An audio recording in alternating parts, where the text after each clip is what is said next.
Bienvenue à tous ceux qui nous ont rejoints, qui n'étaient pas encore là sur l'intervention précédente. On continue donc ces e-commerce Connect. Alors, on accueille pour cette fois Payplug et Carole Daran de chez Pegashoes. Donc, en fait, vous êtes respectivement Pierre Després et Carole Daran. Je prononce bien, Pierre ? Parfaitement. C'est nickel. Ouais, Ok. Donc Pierre de Payplug et Carole de Pegashoes sur le sujet comment Pegashoes a accéléré ses ventes en ligne grâce à Payplug. Tout à fait. Surtout en ligne et en magasin. On va aussi parler un petit peu d'omnicanal, vu que c'est un peu le mot qui est à la bouche de tout le monde depuis quelques temps. Et ouais, tout simplement pour me présenter, moi je suis business developer chez Payplug et on accompagne du coup Carole. Ça fait un peu plus d'1 an, c'est ça ? Exactement. Bonjour à tous. Donc, je suis gérante de Pegashoes et bonjour à tous. Je suis gérante du magasin Pegashoes et on a un site en ligne qui s'appelle pegashoes.com et Payplug nous accompagne sur les paiements en ligne depuis 1 an. C'est ça. Et en magasin aussi. Et en magasin sur la boutique. aussi, grâce au TPE. Voilà. Tout à fait. Et d'ailleurs, si on peut revenir, toi, sur ta société, sur Pegashoes, si tu avais quelques mots à nous dire sur ça, depuis combien de temps tu existes, qu'est-ce que tu fais Donc, Pegashoes existe depuis 2012. À la base, c'est un magasin. On est au 9 boulevard Bonne Nouvelle, Paris 2e. Nous travaillons en direct avec les marques. On est multimarque. On fait essentiellement du sportswear, mais du fashion. Et on essaye de se développer de plus en plus en ouvrant de plus en plus de marques. Ok, très cool. Là, vous avez vu un peu ce qu'était Pegashoes, mais on va y revenir par la suite. Moi, je vais vous présenter un peu ce qu'est Payplug, tout simplement, hein, qui est la solution qui accompagne Pegashoes sur son site. Toi, c'est sur PrestaShop, c'est ça ? Exactement. Okay. Donc, tu as PrestaShop, tu as ta page de paiement avec Payplug, on t'accompagne là-dessus, avec le 3-4 fois, etc. Donc, si je change de slide, concrètement, nous, on va être la solution de paiement omnicanal, donc en magasin, aussi en conversationnel, sur les chats, etc., ou même par TPE. Et en ligne. Et nous, nos credos et vraiment notre leitmotiv, c'est la simplicité. On a une équipe de dev qui bosse d'arrache-pied pour pouvoir vous produire les meilleurs modules, les meilleures façons d'installer et le plus rapidement possible, parce qu'on sait que quand on parle paiement, on parle argent et changer par exemple des institutions bancaires comme on a l'habitude, parce que notre premier réflexe c'est d'aller vers notre banque. Salut, j'ai besoin d'une solution d'encaissement, comment on fait ? Nous, on vient rendre ça encore plus accessible, plus facile, plus sécurisé. Et c'est grâce à ça qu'on arrive à avoir de beaux clients, comme Pegashoes tout simplement. Et on met aussi un gros point sur l'accompagnement, là où toi tu me disais, avant tu étais plus chez une banque. Avant j'étais HSBC Ogone. À la HSBC nous a informé qu'ils arrêtaient de travailler avec la plateforme Ogone et nous a sollicité de nous adresser à Payplug. On y a adhéré, ça a été mis en place très rapidement. Ils nous ont très bien accompagnés et c'est surtout au niveau de la sécurisation des paiements que Payplug est même aujourd'hui beaucoup mieux que PayPal dans la garantie des paiements, dans la garantie des litiges clients-vendeurs. Ok, très cool. Et là, du coup, on va vous parler un peu, toi, comment tu as réussi à abolir juste la partie physique, parce que tu as commencé par ton magasin, le site est arrivé très vite après, oui. Et là, on va en parler. Ensuite, on va aussi aborder comment on va se reconcentrer sur la vente directe, typiquement la vente en ligne, toi, sur ton site, où tu peux mieux gérer ton image de marque, tes coûts, etc. Et après, on va vraiment vous parler comment on fait du paiement un levier de croissance, parce que oui, c'est sûr, une solution de paiement, ça doit encaisser, mais qu'est-ce qu'il y a tout autour pour vous fluidifier la gestion, pour vous faciliter la vie, contrairement à ce qu'on peut voir sur des institutions un peu plus bancaires, plus classiques, voire archaïques. Donc voilà, donc là, on va abolir les frontières du physique, donc ça va être la première partie. Donc c'est ce qu'on disait, Carole. Aujourd'hui, nous, on met au cœur l'omnicanal parce que le physique et le digital, c'est quelque chose qui se complète réellement pour avoir une expérience d'achat sans couture, quel que soit le canal de vente. Et aussi, vos clients, ils aiment bien quand ils ont une expérience un peu uniforme. C'est-à-dire que si demain, ils payent sur votre site en ligne, que la semaine d'après, ils payent dans vos magasins et que dans 3 semaines, ils payent par exemple par un lien de paiement en chat conversationnel, qui s'y retrouvent, qui voient toujours votre identité. Et ça, on va en parler un peu plus profondément juste après. Et pour quelques chiffres marchés, concrètement, aujourd'hui, il y a 77% des consommateurs qui utilisent plusieurs canaux pour finaliser leur vente. Donc on voit bien, moi souvent je vois dans les magasins, moi je viens de Normandie et j'ai un petit magasin, une boutique de fringues à côté de chez moi, c'est marqué on n'est pas la boutique, enfin on n'est pas le vestiaire du e-commerce, parce qu'il y avait beaucoup de personnes qui de plus en plus allaient tout simplement tester une chemise chez eux et allaient finalement acheter sur internet. Et on se rend compte que c'est presque 8 acheteurs sur 10 qui utilisent plusieurs canaux pour finaliser la vente. 85% des enseignes génèrent des revenus multicanal. Ça, c'est forcément évident, site internet, etc. Et 56% des achats en ligne ont lieu sur des sites d'enseignes ayant des magasins. Donc d'où l'intérêt aussi, toi, d'avoir un magasin. Parce que ça assoit ta crédibilité d'avoir un magasin, surtout quand on parle de... Ça rassure les clients. C'est ce que tu disais. Hein. Surtout, ça rassure les clients de l'authenticité des produits. Totalement. Et dans l'idée, donc ça montre bien que l'omnicanal, c'est quelque chose de fort, d'important, surtout si on veut... faire la croissance que toi, tu espères faire dans les prochaines années encore plus. Hop. Donc, on va revenir un peu plus sur Pegashoes après avoir passé sur quelques datas sur le paiement. Donc, tu me disais que là, toi, ta première boutique, tu as commencé par ça, d'ailleurs. Non, on avait avant une boutique. J'avais une boutique avant rue Montorgueil, il y a 20 ans. Après, on a eu une boutique, on était aux Trois Fontaines à Cergy-Pontoise pendant 19 ans. Puis, on a arrêté et mon époux, avec qui je travaille, puisque c'est une société familiale, aussi désirait ouvrir une boutique bien placée dans Paris où il y a une circulation dans les deux sens, notamment depuis à peu près une dizaine d'années bientôt sur le boulevard Bonne Nouvelle. Et nous avons ouvert donc Pegashoes après avoir longtemps cherché un magasin assez grand et qui pouvait avoir une belle vitrine aussi bien pour les clients de passage que pour un visu aussi en virtuel. D'accord. Et justement, si tu peux un peu nous raconter les débuts de Pegashoes, tu nous as dit ça a 10 ans cette année, c'était en 2012. Oui. Comment ça s'est lancé là, tu as commencé, tu as ouvert ta boutique, ensuite ton Presta. Comment ça s'est lancé, tout ça, comment ça s'est enchaîné? On avait une antériorité avec les autres boutiques que nous avions. On travaillait avec les marques, avec des comptes. Et lorsqu'on a décidé d'ouvrir Pegashoes, on a sollicité les marques et les représentants sont venus voir aussi l'emplacement que nous avions, parce que l'emplacement est très important pour la marque. Et ils nous ont fait confiance. Justement, tu travailles avec quelle marque?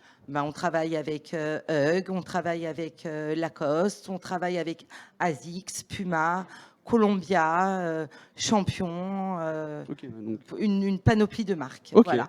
Très cool. Et justement, donc là, tu as lancé. Et puis même, le fait d'avoir aussi une boutique, ça a permis de lancer aussi en ligne pour assurer les marques. Tout à fait. C'est même une obligation? Non, c'est pas une obligation, mais nous, on l'a voulu par rapport à ce qu'on avait envie de développer. Très clair. Et du coup, aujourd'hui, tu avais lancé ta boutique. Très vite est venu le site sous PrestaShop. Tout à fait. Donc au début, c'était tout petit. Et puis, vite fait, on a très vite grossi. Et en mettant notre catalogue en ligne. Bien sûr, on a été accompagné de plusieurs sociétés, des webmasters, des sociétés... tiers qui nous ont accompagnés et dans le PrestaShop, dans la mise en ligne des produits. On a été bien accompagnés et voilà pourquoi on arrive à se développer ainsi. Et puis très vite, tu m'as expliqué que après avoir fait la boutique, le site, tu as pu parler avec des webmasters justement qui t'ont aussi conseillé et qui ont indiqué comment faire pour vendre sur des marketplaces. Voilà. Aujourd'hui, toi, tu travailles avec quel marketplace? Comment ça se passe? Alors, aujourd'hui, Pegashoes travaille avec plusieurs marketplaces comme Cdiscount, Amazon, La Redoute, Price, partout. Cependant, comme c'est nous qui nous occupons de tout, au niveau du picking du produit, de l'emballage, c'est-à-dire de A à Z. Donc, on suit le client, le service client aussi. Donc, quand le client lambda reçoit son colis, il a généralement un scotch Pegasus aussi qui peut après lui permettre de se rediriger directement sur notre site et donc on rattrape parallèlement le client. Voilà. Et justement, aujourd'hui, là, tu as ces canaux principaux de distribution, donc en magasin, en physique, en ligne. Il y a une certaine synergie parce que des fois, tu fais aussi du click and collect. Tout à fait. Le click and collect, ça permet aussi aux clients qui ne connaissaient pas le magasin de nous connaître. Ça rassure le client aussi qu'on ait une boutique, qu'on ait pignon sur rue, de l'authenticité des produits. Et puis aussi, des fois, ça ajoute une vente additionnelle. C'est sûr. Et justement, comment tu gères, toi, toute cette partie? Parce que oui, on est là pour parler paiement, on est là pour parler de ta croissance, mais quand tu as autant de canaux de distribution, ta logistique, c'est toi qui gères ça? Tu as un département dans ton... Enfin, tu gères ça avec quelle société? Comment tu fais ça? Nous, on travaille avec notre logiciel, ça s'appelle Solsys. Ok. Donc, Solsys aussi est rattaché à PrestaShop. Et donc, on a la décrémentation des stocks qui se fait automatiquement. Ok, donc depuis ton PrestaShop, tu as tous tes stocks qui sont gérés, que ce soit sur la marketplace ou... Tout à fait. Ok, donc tout est centralisé. Tout est centralisé. Okay, les flux, voilà. Carole, je vous invite à approcher un petit peu le micro. Pardon. Et justement, forcément, et on le sait par rapport à une marketplace, avoir son site en direct, ça nous permet aussi de plus contrôler les coûts et justement de se recentrer sur la vente en direct pour avoir toujours plus de marge, ce qui est un objectif. Si on parle un peu des tendances du direct to consumer, là, c'est des stats qu'on peut trouver dans des études. Aujourd'hui, chez les DNVB, donc, qui sont des marques vraiment lancées principalement dans le digital, avec des communications sur les réseaux sociaux, on a des études qui disent que là, entre 2019 et 2020, il y a eu 38% de hausse des montants dépensés auprès de ces DNVB. Ces DNVB-là, elles renouvellent un peu, c'est un terme qui avait en 2015, et ça renouvelle vraiment l'engagement qu'ils ont avec les clients, des nouvelles façons de vendre. Et nous, chez PayPlug, c'est ce qu'on aime bien parce qu'on travaille avec beaucoup de DNVB françaises. D'ailleurs, si on nous écoute, je fais un petit coucou au DNC qui on est sponsor et qui grossit à vue d'œil. Et surtout, on bosse aussi avec beaucoup de PME. Et on s'est rendu compte que les PME un peu plus traditionnelles, elles avaient beaucoup à apprendre des DNVB sur comment elles vendent mieux, comment ils arrivent à engager leurs clients. Mais par contre, les DNVB, elles ont beaucoup de choses à apprendre des PME sur tout ce qui est logistique, comment ils vont traiter la croissance, l'afflux de commandes, etc. Et il y a une certaine synergie qui peut être faite entre les deux. Et on le voit, un panier moyen des DNVB, c'est 154 €. Il me semble que c'est quasiment 2 fois moins pour les PME. Et aujourd'hui, il y a un gros travail sur les DNVB qui se sont lancés en ligne. Il n'y en a que 38% qui se font de l'omnicanal. Donc on voit qu'il y a encore une grosse part à aller chercher sur soit des pop-up stores. Je pense aussi à Payot qui a ouvert qui a une DNVB qui a ouvert un magasin à Toulouse. Récemment, ça a cartonné. Ils se mettent de plus en plus sur l'omnicanal. Comment on va chercher les clients, comment on va capter les paiements partout où ils peuvent se trouver. Donc ça, c'est un peu des stats qu'on peut trouver. Et voilà, si je peux résumer, si on peut trouver 8 avantages au direct to consumer, c'est la rapidité parce que tu maîtrises tout de A à Z, tu personnalises tous les parcours d'achat. Je vais pas tout lire, mais dans l'idée, tu réduis tes coûts, tu contrôles ton image de marque. Et c'est vraiment important. Qu'est-ce que tu en penses, toi? Et puis aussi, je voulais signaler, on travaille avec une plateforme qui s'appelle Shippingbo. C'est-à-dire que lorsqu'on expédie, lorsqu'on reçoit la commande, généralement la commande est traitée dans les 24 à 48 heures. Donc on a un délai qui est relativement très court.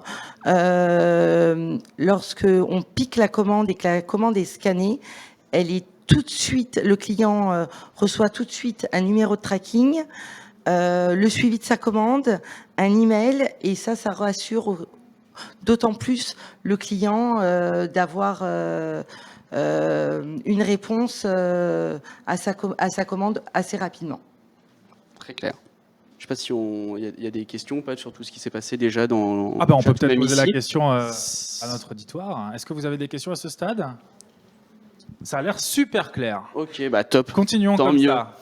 Et après, c'est ce qu'on disait, c'est pour faire décoller les ventes, parce que forcément, on va aussi parler paiement, optimisation, c'est quelques conseils. Ça dépend de votre taille, certains les ont déjà, mais c'est quand même important de les rappeler. J'ai vu que sur Insta, vous avez quand même une belle communauté, je crois. Tu as quasiment 35 000 abonnés sur Insta. Voilà, on essaye de développer. C'est assez récent, le Instagram. Okay. Donc, on essaye de plus en plus. Et puis aussi, des fois, on a la chance d'avoir le partenariat de certains influenceurs qui aussi vantent le produit et le magasin parallèlement. Et justement, comment tu arrives, toi, à fidéliser tes followers? Comment tu arrives à les engager? Ou même, je sais pas si tu fais des jeux concours ou autre. Nous faisons des jeux concours, voilà, à travers notamment les influenceurs. Ok, très bien. Voilà. Et du coup, je pense que vous avez eu le temps peut-être de lire. Et l'objectif, vraiment, l'objectif premier d'une marque, c'est de faire de ses clients des véritables ambassadeurs. Là, tu as une belle communauté sur Insta. Le fait de, par exemple, qu'ils mettent en stories ce qu'ils aient acheté, que tu repostes, etc., pour créer encore plus d'engagement et de proximité avec ses clients. Et justement, les 3 avantages clés constatés par Pegashoes, et c'est ce qu'on disait, en direct to consumer, tu maîtrises ton image de marque, contrairement à Amazon ou autre, où tu as moins de leviers, surtout sur des sociétés américaines, et construire une relation avec ses clients, et puis maîtriser sa marge. C'est les 3 avantages qu'on peut vraiment énumérer là-dessus. Et si on se reconcentre un peu plus sur le paiement, aujourd'hui, c'est ce que je disais tout à l'heure, le premier réflexe qu'on crée une boîte, c'est d'aller voir sa banque, dire voilà, j'ai besoin d'une solution d'encaissement, qu'est-ce qu'on fait? Voilà, je te mets en place un contrat, un système assez traditionnel qui existe depuis les années 2000, donc ça fait plus de 20 ans, et en 20 ans, le web a beaucoup évolué. Donc nous, en fait, ce qu'on vient mettre en place, c'est chez Payplug, c'est vraiment des méthodes beaucoup plus ergonomiques, beaucoup plus responsives, de la simplicité dans l'intégration. Je ne sais pas si parmi vous, il y en a qui utilisent des solutions bancaires dites un peu plus classiques, avec un contrat VAD où l'installation prend plusieurs semaines. Ça marche pas tout de suite, il y a tout un process. Là, nous, on va mettre en place des modules où tout s'installe directement en 3 clics. Et je sais pas, mais l'installation s'est fait rapidement, toi. Très rapidement, donc dès qu'on vous a sollicité, vous nous avez envoyé un lien, vous nous avez accompagnés, et en l'espace de 2-3 jours, Payplug était fonctionnel sur Pegashoes avec la garantie des paiements, et aussi on avait tout de suite une visualisation sur les paiements encaissés. Et on pouvait aussi nous-mêmes gérer comment on voulait distribuer l'ensemble des fonds que Payplug qu'on percevait par Payplug pour les dispatcher sur nos comptes bancaires. Et installé en 2-3 jours, à la fois en ligne et en physique, pour le coup? En physique, on a attendu un peu plus tard. C'est moi-même qui les ai sollicités parce que je trouvais que Payplug était... ça fonctionnait bien. Ça fonctionnait très bien. Et sur le e-commerce, très très rapidement. Voilà. Ouais, c'est ça. En fait, on a commencé sur la boutique PrestaShop et ensuite on s'est installé. Et pour l'installation, pareil, en fait, nous, on envoie des TPE. Ça s'envoie sous 48 heures selon les disponibilités, les stocks. Et pareil, ça va très vite. On les configure avant d'envoyer. Et dès qu'ils sont envoyés, ils sont libres et directement prêts à l'emploi. Donc c'est plutôt rapide. Et quelque chose sur laquelle on veut aussi s'attarder, c'est la responsivité. Parce qu'aujourd'hui, de plus en plus de trafic est fait par mobile, mais on voit beaucoup de trafic fait par mobile. Et au final, ça vient convertir après sur ordi. Souvent, c'est parce que l'étape du paiement, qui est quand même une étape assez importante, on va se retrouver sur une page qui n'est pas responsive, on comprend pas, ça ouvre un clavier, ça en AZERTY au lieu de mettre juste les numéros. C'est assez archaïque. Et dans l'idée, nous, on a un peu plus de 15 000 partenaires maintenant, et c'est 42% des transactions qui passent par mobile. Là où la moyenne du marché, on est plus aux alentours de 36. Donc on voit qu'on a une solution qui est quand même très responsive, qui vient répondre à un vrai enjeu, parce qu'il y a de plus en plus de trafic mobile, et comment on vient convertir ce trafic mobile en ayant l'expérience la plus clean possible. Hop. Et justement, si on en parle de fluidifier, si je passe de slide, si on fluidifie un peu l'étape du paiement, là on peut voir, je ne sais pas si vous avez en tête certaines pages de paiement, chez nous on peut soit la personnaliser totalement, donc avec vraiment l'image de marque de Pegashoes Streetwear, soit la mettre en intégré par exemple sur PrestaShop, directement dans le site, et en fait ça vient rassurer le client, où il ne va pas passer sur une page où il n'y aura même pas le logo de la marque, il va peut-être tomber sur le logo d'une banque, une page redirigée qui peut prendre un peu de temps à charger, ou même justement avec les serveurs bancaires se cut, et du coup on peut pas aller jusqu'au paiement, et la banque est incapable de vous dire, de vous donner de la donnée sur ça. Il y a tant de personnes qui sont passées sur votre site, au final ils sont tous allés au paiement, mais il y a 30% qui n'ont pas payé à cause de ça. Ça c'est des datas que les banques sont incapables de donner. Et là, c'est une page assez épurée. Il n'y a pas trop de données, il n'y a pas trop de cadenas qu'on a l'habitude de voir. Et par exemple, pour des marchés où des clients qui sont un peu plus, un peu réticents, on a une deuxième page de paiement où là, on vient vraiment mettre des éléments de rassurance avec 100% sécurisé, PCI DSS qui est une norme, et vraiment les logos des cartes et des schemes bancaires. Donc ça, c'est vraiment dans l'idée pour rassurer le client. Toi d'ailleurs, tu sais, toi, il me semble que tu as la page un peu plus de réassurance, non, si je ne me trompe pas, avec des cadenas 100% sécurisés. Oui, tout est sécurisé. Mais par contre, nous, on a refusé les cartes étrangères. Ok, voilà. C'est aussi possible. Ouais. Des fois, on sait que sur certains pays, il y a un peu plus de fraude. Il y a beaucoup, et du coup, il est possible de bloquer totalement. Et là, on peut parler aussi, toi, de ton expérience d'achat, parce que PayPlug, c'est pas que du paiement une fois. En fait, on est une solution qui fait tout en un. Depuis la même solution, depuis le même portail, vous avez accès à du paiement en une fois et en 3-4 fois. Aujourd'hui, le 3-4 fois, c'est sur toutes les lèvres. Ça permet vraiment, on constate selon les marchés, entre 10 et 70% du panier moyen en augmentation. Et d'ailleurs, récemment, là, on vient de finaliser le partenariat avec PrestaShop. Ils nous ont choisi en marque grise, on va dire, pour être vraiment leur solution de 3-4 fois privilégiée. Et concrètement, on travaille avec Onet, qui est le leader européen sur le marché. Et voilà un peu à quoi ça peut ressembler sur un site. Donc on a l'article, on peut voir combien il coûte, et directement on notifie en fait le client. On lui met, voilà, là tu peux payer en 3-4 fois, regarde combien ça va te coûter, regarde tes échéances. Et ça permet, par exemple, un client qui voulait une paire à 100 €, peut-être qu'il va ajouter un t-shirt avec, ou peut-être qu'il va se faire un ensemble. Et ça permet vraiment d'augmenter le panier moyen, et donc par conséquent le chiffre d'affaires. Et c'est ce que je disais tout à l'heure, aujourd'hui, c'est quand on parle du paiement, c'est comment on va capter chaque opportunité. Il y a quelque chose qui s'est développé vachement pendant le confinement. Je t'écoute. Alors, attendez, excusez-moi. Je vous emmène le micro. Merci. Simplement, tout à l'heure, vous parlez du paiement fractionné. Ouais. C'est quelque chose que vous utilisez chez Pegashoes ? Énormément. Et ça fonctionne, c'est utile ? Très bien. Et ça fait le panier moyen est passé à peu près à 160 €. Avec un panier en une fois, c'est à une valeur de 110 €.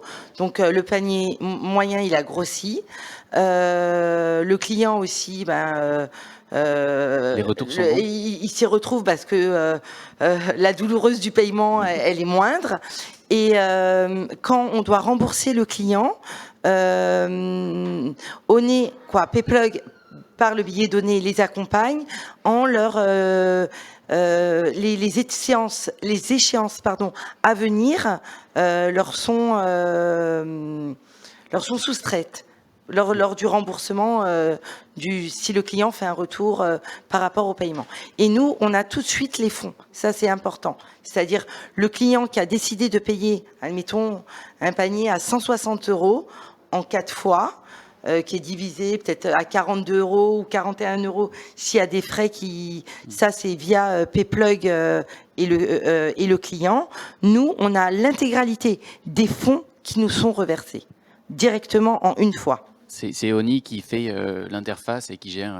Tout à fait. C'est les deux. En fait, nous on a créé pour être transparent, PayPlug c'est depuis 2017 dans le groupe Banque Populaire. Onet s'est fait aussi acheter en 2019. Et en fait, on a combiné nos modules avec Onet pour pouvoir proposer une seule solution en une. Toutes les solutions en une. Et l'idée c'est que vous ayez un seul interlocuteur qui est PayPlug, et nous on gère le paiement une fois, 3-4 fois dans vos relevés comptables, etc. Voilà. Et c'est exactement la même chose. Dans le relevé comptable, c'est bien différencier les paiements en une fois et les paiements Onet en 3 fois ou en 4 fois, avec les remboursements. Voilà. Ouais. Merci. Alors justement, je rebondis sur cette question qui a été posée, puisque nous avons des questions dans le chat, en rapport notamment avec les retours et avec les paiements fractionnés. La question est de Geoffrey Aubertin. Comment gérez-vous les retours, notamment en termes de garantie sur Amazon, qui est très restrictif? Et je pense que c'est une question qui s'adresse à Nicole. Ou, Carole. Carole, pardon. Excusez-moi. Nous, quand on a le client à 14 jours ouvrés pour se rétracter, lorsque le produit nous revient conforme, c'est-à-dire non porté dans sa boîte d'origine, conforme, puisque nous, demain, le produit retourne il est disponible à une nouvelle vente, à la vente. Donc, nous remboursons le client dans l'intégralité de son paiement, c'est-à-dire avec les frais de livraison remboursés aussi. D'accord. Le retour est à sa charge, mais D'accord. oui, le retour est à la charge du client parce que nous déjà on pratique des marges qui sont moindres et on a des prix qui sont assez concurrentiels. Et donc on rembourse l'intégralité du produit, mais par contre le retour est à la charge du client. Très clair. Une autre question de Geoffrey qui nous demande quelle est la part de paiement en une fois et de paiement fractionné? Ça dépend. Il faut savoir que l'hiver on a des gros produits. Quand on travaille avec des marques comme, on va dire, North Face ou la marque Jot, etc. Donc, le coût est plus onéreux. Donc, l'hiver, quand il y a des gros produits, le panier moyen augmente. Et l'été, c'est plus des petits produits. Mais il semblerait que le paiement au nez représente à peu près, je crois, 35%, à peu près 35 à 40% par rapport au paiement une fois. Et ça, en fait, ça va vraiment dépendre du secteur d'activité, de la mise en avant. C'est simple parce que plus ce paiement va être mis en avant, plus il va être apprécié par le consommateur et plus il va être choisi. Il y a des politiques aussi de faire du 3 fois. Souvent, on a un abus de langage, c'est je vais proposer du 3 fois sans frais ou j'ai fait ça en 3 fois sans frais. Des fois, c'est pas sans frais pour le client. En fait, quand on dit sans frais, c'est sans frais pour le client. Donc, ça veut dire que c'est le marchand qui assume toute la tarification à sa charge. Forcément, marketingement, c'est mieux parce que le client paye 300 € au lieu de payer 304. Oui, même si c'est pour 4 € étalé, ça peut paraître minime, mais le client préfère quand c'est sans frais. Donc forcément, déjà, si on passe avec frais à sans frais, le taux du recours aux 3-4 fois va être beaucoup plus apprécié. Et en plus, par exemple, si comment dire, je disais, ça m'a perdu du coup. Ça marche. C'est revenu. Ok, et je disais du coup, par exemple, si on va être dans l'ameublement, dans les abris de jardin, etc., ça peut vite représenter 40-50%. Si on va être, c'est vrai que dans le textile, ça dépend vraiment de la mise en avant. Moi, j'ai des partenaires qui font entre 8 et 10%, j'en ai d'autres qui font 30%. Ça dépend vraiment du branding et de comment on le met en avant.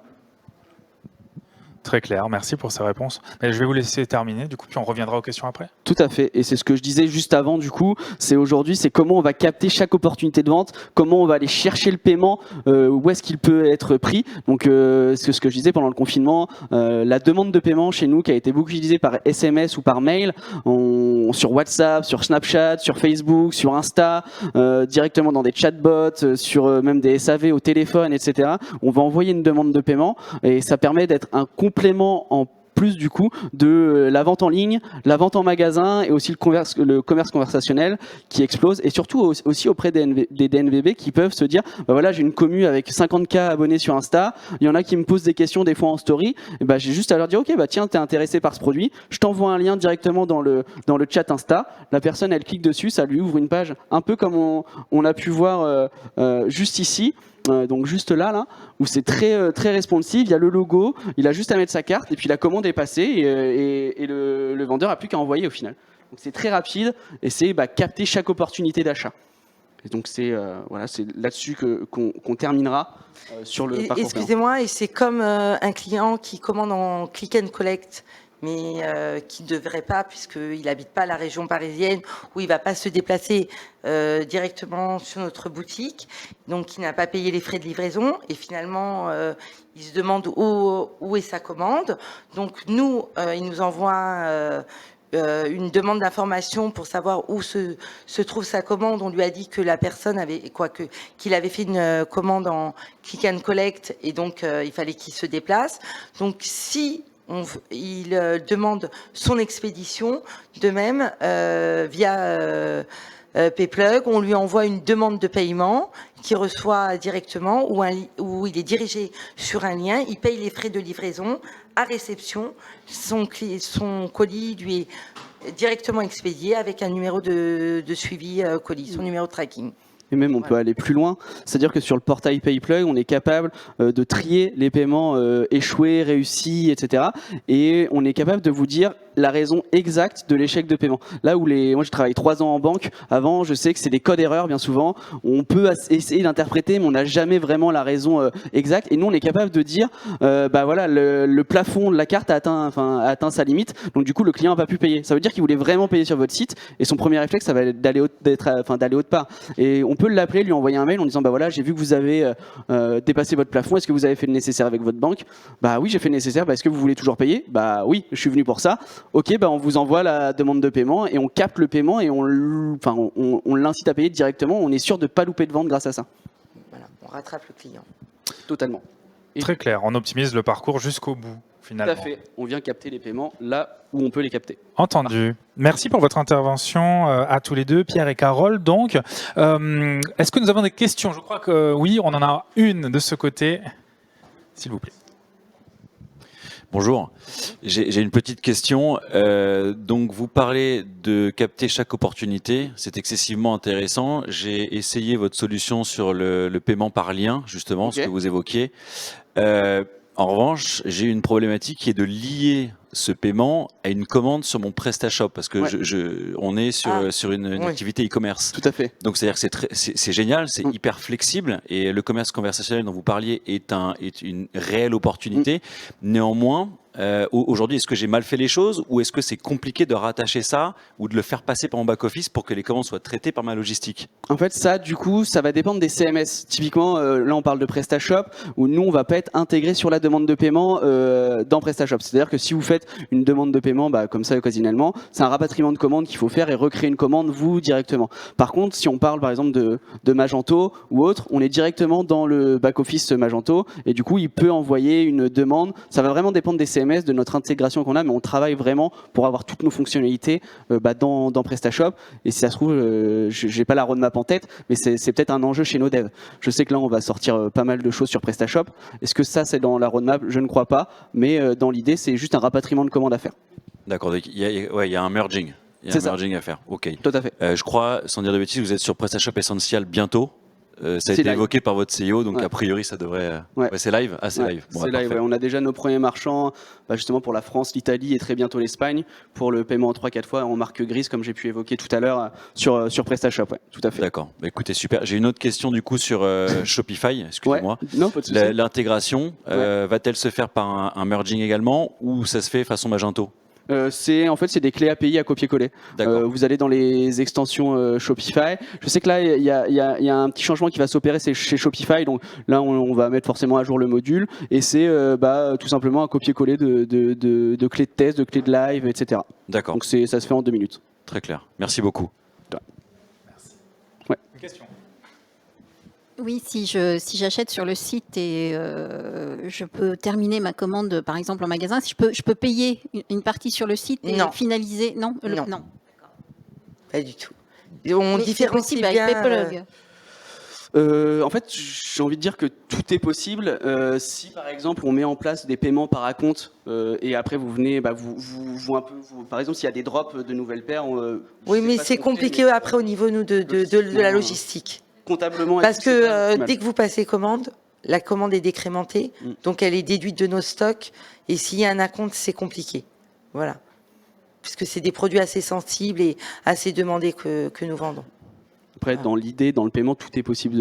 Vraiment. Et puis nous, c'est 2 comptes complètement distincts, le TPE et le Payplug de e-commerce. C'est vraiment complètement distinct. Ouais, ça c'est un choix. Avec, voilà, avec deux adresses email différentes. Voilà, c'est 2 comptes. Il est possible de faire les deux, toi c'était un choix. Oui, non, moi c'est pour vraiment scinder. Vous avez de la e-réservation aussi? Pardon? Vous faites de la e-réservation? Non, on réserve le produit, non. Non. Merci. Est-ce que nous avons d'autres questions? Oui. Pardon, merci. Oui, bonjour. Bonjour, Donc, je monsieur. pense qu'on vous pose souvent la question, mais la différence entre Payplug, enfin les avantages concurrentiels de Payplug par rapport à Stripe et Alma, quels sont-ils? Ça va vraiment dépendre de votre CMS. Nous, vraiment, nos avantages, c'est qu'on a une seule solution qui fait tout. Là où, par exemple, Stripe, ça va être sur le une fois, Alma, ça va être sur le 3-4 fois, etc. Donc, ça fait, par exemple, plusieurs fichiers comptables, du rapatriement, etc. Nous, on va avoir une seule solution où on gère tout avec le même interlocuteur, avec le même fichier comptable, etc. Donc, on est vachement plébiscité par des experts comptables, même par des comptables. Généralement, ils nous adorent parce qu'on leur facilite la vie. Là où on va être meilleur aussi, c'est sur l'accompagnement. On est français, on est dans les locaux de Banque Populaire. Je ne sais pas si vous avez déjà essayé d'avoir quelqu'un de chez Stripe, mais il faut parler anglais, il faut envoyer des mails, ils vous répondent toutes les 72 heures. Nous, on est actifs. Moi, tu m'envoies un SMS, je te réponds en 5 minutes. Il y a pas mal de choses comme ça. Et dans l'idée, on ne va pas se mentir, mais Stripe, c'est une solution qui est canon. C'est comment on crée des solutions françaises qui vont concurrencer ces boîtes qui pèsent plus lourd que nos banques. Aujourd'hui, Payplug, on a 15 000 clients. S'ils ne sont pas engagés, il y en a qui sont venus chez Stripe à Payplug. S'ils trouvaient mieux leur compte à Payplug, ils seraient déjà repartis chez Stripe. Et non, ils restent chez nous pour l'instant. Donc ça dépend vraiment de plein de choses. Mais généralement, sur Payplug, surtout, c'est par rapport à Stripe, c'est au niveau de la tarification aussi. On est beaucoup mieux placé. Et en plus, il y a un bundle d'accompagnement, etc. Donc c'est là-dessus vraiment qu'on joue là-dessus. En termes de service, en fait, technique, tout ça, il n'y a pas de différence en soi. Ça fait le même service, ça arrive à... Enfin, les paiements, ils arrivent... C'est ça. Ça dépend. En fait, c'est assez obscur des fois. On sait que nous, on peut virer l'argent à J+1, par exemple, pour des gens qui ont besoin de trésor. Stripe, moi, quand je suis arrivé chez Payplug il y a 1 an, il virait à J+5, J+7. Maintenant, il vire à J+3, mais des fois, j'ai des clients qui se font toujours virer à J+5. Donc, c'est assez aléatoire. Nous, je sais qu'on vire à J+1 et 1 point, c'est tout. Par contre, le client peut aussi choisir de se faire virer les sous tous les mois, tous les 7 jours. Mais on est capable de virer à J+1 là où Stripe le fait très rarement, il me semble. Merci beaucoup. Il nous reste quelques petites minutes. Et donc, j'ai, moi, une petite question. Pour tous les deux, d'ailleurs, enfin, plutôt respectivement. Qu'est-ce que c'est l'avenir pour Pegasus aujourd'hui dans le développement sur le digital? De grossir et puis d'être complètement indépendant et de plus demain d'être autonome uniquement sur notre site et sur notre boutique retail et ne plus avoir à faire appel au marketplace. C'est de devenir notre propre marketplace. Voilà. Un bel objectif. Voilà. Et côté Payplug, alors, est-ce qu'on peut avoir, je sais pas, un glimpse, un coup d'œil sur la roadmap du développement qui va venir? Ah bah oui, tout à fait. Aujourd'hui, Payplug, on était une solution jusqu'alors un peu franco-française, proche Europe. Là, on a des dimensions avec de plus en plus de gros clients où à la base, on accompagne surtout nos TPE, nos PME. Mais maintenant, on a vraiment des gros acteurs qui s'intéressent à nous. Et c'est comment on va leur proposer toujours plus de moyens de paiement, toujours dans la même solution. Comment on va s'adresser au bon marché avec les bonnes méthodes de paiement. On va parler par exemple de Bancontact qu'on vient de sortir pour le marché belge. Je ne sais pas si tu l'utilises encore, mais par exemple, s'il y a des clients en Belgique, Bancontact, c'est une des cartes qui est les plus appréciées en Belgique. Et du coup, sur PrestaShop, là, on a lancé le fait de pouvoir payer par Bancontact. Et ça vient capter un nouveau marché et sans effort en fait de votre part. On parle d'Apple Pay, là, on est en train de faire des développements pour Apple Pay, pareil. Donc, c'est vraiment de plus en plus de moyens de paiement qui arrivent, toujours pour aller capter le paiement et maintenant sur toutes les cartes et sur tous les moyens de payer. Entendu. Ah, ça éveille des questions. Super. Merci beaucoup. Du coup, c'est intéressant d'avoir votre roadmap. Ça évoque une question. On a été quand même assez poussé dans le retranchement par la DSP2. Ouais. Et je pense que ces sujets-là, nous, on l'a pris de plein fouet. Puis vous avez justement bien répondu à l'ensemble de la demande et surtout la régularisation en marche. Ma question, elle est la suivante. C'est pas réellement pour vous, mais comme vous êtes dans le secteur, est-ce que vous pensez que la régularisation, est-ce qu'à ce niveau-là, quelle est la prochaine étape? Est-ce que vous avez des informations à communiquer? C'est vrai que la DSP2, c'est quelque chose. Tous les marchands et même nous, on est les premiers impactés. Hein. Certains ont des drops d'acceptation. On ne sait pas pourquoi le paiement passe pas. J'ai pas d'infos sur ce qui va suivre. Je sais que juste cette loi, ça fait 10 ans qu'elle existe, qu'elle a vraiment jamais été mise en vigueur. Et encore, on parle pas des banques un peu plus traditionnelles qui peinent encore plus à être aux normes. Aujourd'hui, c'est déjà comment on vient optimiser cette partie qui vient d'être créée, qui vient d'être lancée là depuis fin d'année. La DSP2, ça a pris une ampleur monstre. Ça dépend des paniers moyens que vous avez. Nous, on met en place tout un système pour justement faire du frictionless, donc un parcours d'achat sans friction, sans code 3D Secure, mais tout en vous garantissant l'authentification forte. Typiquement, on a la chance d'être dans le groupe BPCE. On bénéficie de toute l'expérience et de toute la data que la Banque Populaire, la Caisse d'épargne ont pu récolter et de l'expérience acquéreur de Natixis, d'Alenis. Donc du coup, on a la chance d'émettre un tiers même des cartes en France. C'est-à-dire que potentiellement, on connaît un tiers de vos acheteurs. Et dans ce cas-là, on pourra leur faire plus facilement des parcours sans friction. Et c'est vraiment ça qu'on met en avant, nous, sur PayPlug, pour limiter ces échecs de 3D Secure. Merci beaucoup. Eh bien, merci beaucoup. Merci On est à arrivé vous. au bout du Merci. timing. Yes. Merci. Merci pour toutes vos réponses. C'était donc Pierre Depré de PayPlug et Carole Dahan de Pegachoose.